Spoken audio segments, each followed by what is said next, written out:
Hello. Today we're going to learn how to do a forward lunge.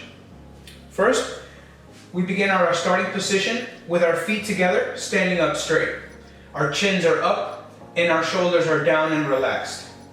We engage our core as we step forward, lower at the hips until we create two 90-degree angles with our knees. Front knee should be directly above your ankle.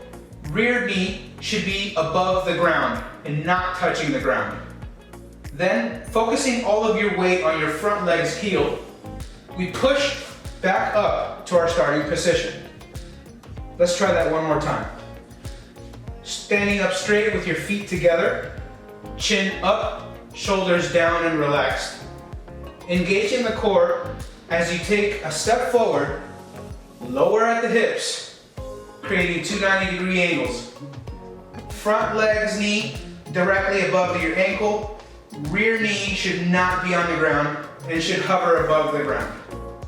Then, focusing all of your weight on your front leg's heel, you push back up to your starting position.